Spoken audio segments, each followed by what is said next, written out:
इयत्ता 9वी, विषय मराठी, धडा 2, संतवाणी जैसा वृक्ष नेणे. स्वाध्याय. व्हिडिओवरती नवीन असाल तर व्हिडिओला लाईक करून चॅनलला सबस्क्राईब नक्की करा, जेणेकरून तुम्हाला संपूर्ण मराठी विषयाचे स्वाध्याय आपल्या चॅनलवरती बघायला मिळून जातील. प्रश्न पहिला. वृक्ष आणि संत यांच्यातील साम्य लिहून तक्ता पूर्ण करा. वृक्ष, संत. वृक्ष मान अपमान मानतात.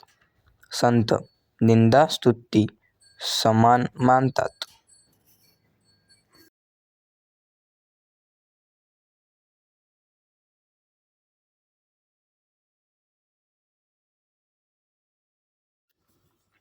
प्रश्न 2. खालील तक्ता पूर्ण करा. वृक्ष घटना परिणाम. वंदन केले परिणाम आहे. त्याचे सुख वृक्षाच्या मनात असते. गाव घातले परिणाम आहे.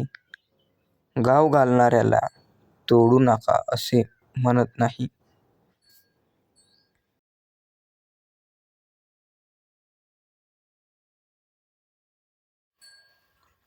प्रश्न 3. खालील विधानांपैकी सत्य विधान ओळखून लिहा. अ.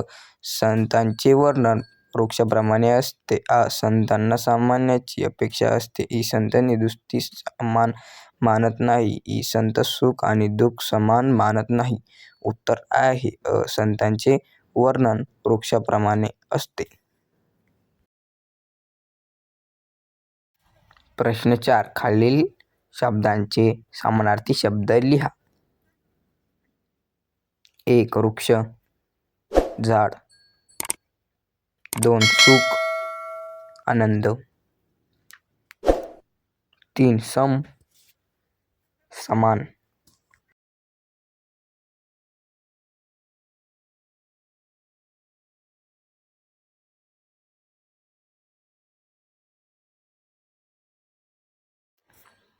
5.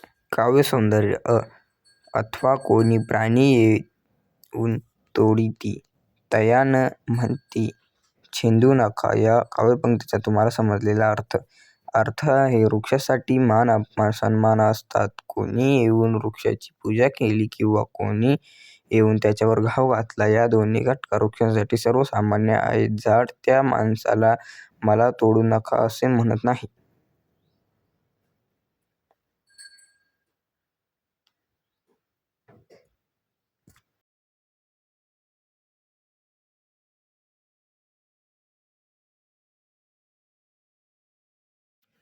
आ. निदस्तु सम म्हणिती जे संत पूर्ण धैर्यवंत साधू ऐसे. या काव्यपंक्तीचा विचार सौंदर्य स्पष्ट करा. उत्तर आहे जे संत निंदा आणि स्तुती समान मानतात त्यांचं मन कधीही विचलित होत नाही. संतांची कोणी निंदा करो किंवा प्रशंसा, संतांना दोन्हीही समानच. कुणाच्या निंदा किंवा स्तुतीचा संतांच्या मनावर कोणताच परिणाम होत नाही. त्यामुळे संतांचे मन नेहमीच धैर्यशील असते.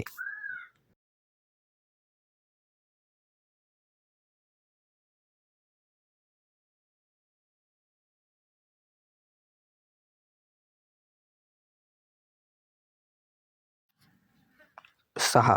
अभिव्यक्ती. अ. प्रस्तुत अभंगातून संतांना दिलेल्या वृक्षांच्या उपमेसंदर्भातील तुमचे मत स्पष्ट करा. उत्तरे. प्रस्तुत अभंगातून संत नामदेवांनी संतांना दिलेली वृक्षांची उपमा ही अगदी समर्पक उपमा आहे.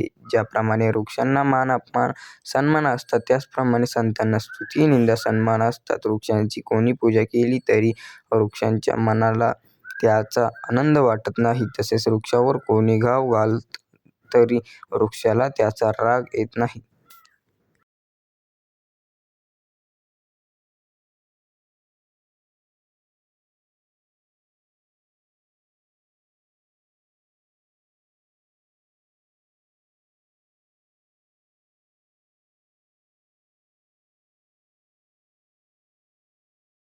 त्याचप्रमाणे संतांची कोणी स्तुती करो किंवा निंदा, त्यांच्या मनावर त्याचा कोणताही परिणाम होत नाही. त्याचप्रमाणे वृक्ष एका ठिकाणी अवलीच राहून सर्व समान समजून उदारली ते फळं फुले सावलीचे देतात. त्याप्रमाणे संत देखील सर्वांना समाज समजून उदारणे ज्ञानधारण करत असतात. म्हणून प्रस्तुत अभंगातून संतांना दिलेली वृक्षाची उपमा ही अगदी समर्पक आहे.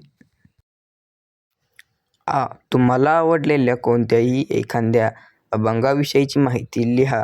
उत्तर आहे, मला घासावा शब्द तसावा शब्द हा अभंग आवडतो. या अभंगात संत तुकाराम महाराजांनी शब्दांमध्ये असलेले शक्ती आणि त्यांचा वापर याविषयी माहिती सांगितलेली आहे. या अभंगात संत तुकाराम महाराज म्हणतात, शब्द हेच कातर, शब्द सुरेदार म्हणजे शब्द कातरीप्रमाणे कापण्याचे काम देखील करतात व शब्द सुईप्रमाणे शिकवण्याचे काम देखील करतात. इथे अर्थ तोडण्याचे किंवा जोडण्याचे, म्हणून शब्दांचा वापर जपून करावा. मोजकेच बोलावे पण बरे आणि खरे बोलावे.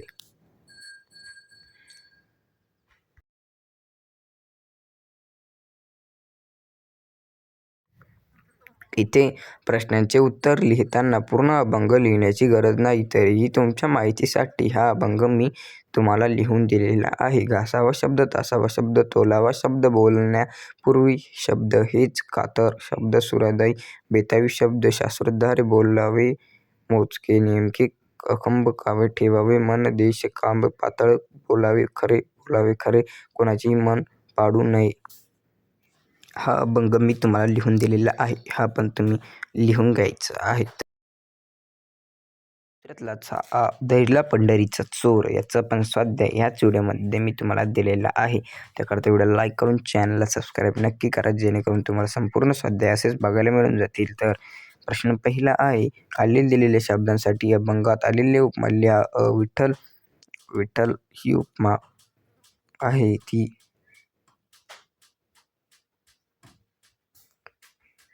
पंढरीचा चोर याला दिलेली आहे. हैद्र, तर ही उपमा बंदीखाना याला दिलेली आहे.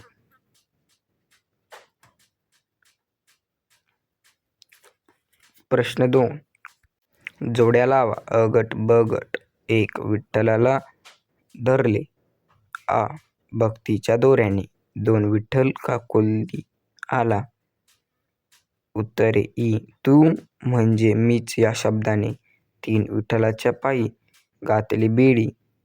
उत्तर आहे शब्दरचनेच्या जुळणीने.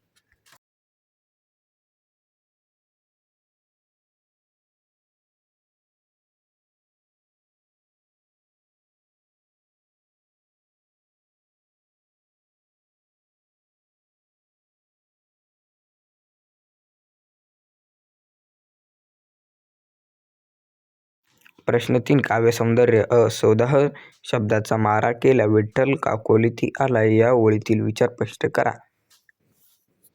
याचं उत्तर आहे, संत जनाबाईंनी भक्तांचा दोर विठ्ठलाच्या गळ्यात अडकवून त्याच्या हैद्राच्या बंदीखान्यात कोंडला. संत जनाबाईंनी शब्दरचनेच्या साखळीच्या बेडीत विठ्ठलाचे पाय जखडले. विठ्ठल हैद्रातून जाऊ नये म्हणून त्यांच्यावर तू म्हणजे मीच अशा सोह शब्दाचा मारा केला. त्यामुळे विठ्ठल विनवणी करू लागला की मी तुझ्या हैद्रात राहील, पण सोह शब्दाचा मारा थांबव.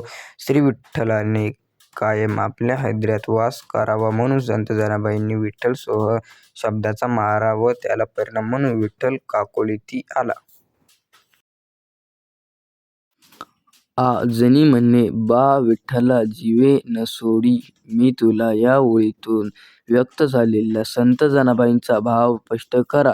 उत्तर, संत जनाबाईंना श्री विठ्ठल आपल्या हैद्रात कायमच राहावा असे वाटत होते. त्यासाठी संत जनाबाईंनी श्री विठ्ठलांबरोबर शब्दाचे लटके भांडण करता संत जनाबाईंनी भक्तीचा दोर विठ्ठलाच्या गळ्यात बांधून त्याच्या हैद्राचा कैदात कोंडला. वरून शिक्षा म्हणून शब्दरचनेची बेडी विठ्ठलाच्या पायात घातली.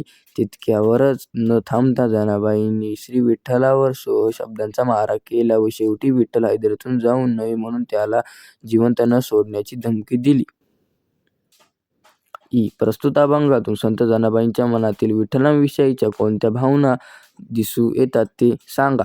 उत्तरे, प्रस्तुत अभंगातून संत जनाबाईंच्या मनात विठ्ठलाविषयी आलेले प्रेमभक्ती व निष्ठा दिसून येते. श्री विठ्ठलाने कायम आपल्या मनात वास करावा यासाठी संत जनाबाईंनी अनेक प्रयत्न केले. संत जनाबाईंनी विठ्ठलाला आधी स्वतःच्या हैदराच्या बंदीखान्यात कोंडला, नंतर शब्दरचनेच्या विठ्ठलाच्या पायात बेडी घातली. इतक्यावरच न थांबता संत जनाबाईंनी विठ्ठलावर सोह शब्दाचा मारा केला आणि शेवट तू जर माझ्या हैदरात राहिला नाहीस तर मी तुला जिवंत सोडणार नाही अशी धमकी दिली. या सर्वातून संत जनाबाईंचे विठ्ठलावर आलेले अलोट प्रेम, अलोट भक्ती व अलोट निष्ठा पाहायला मिळते.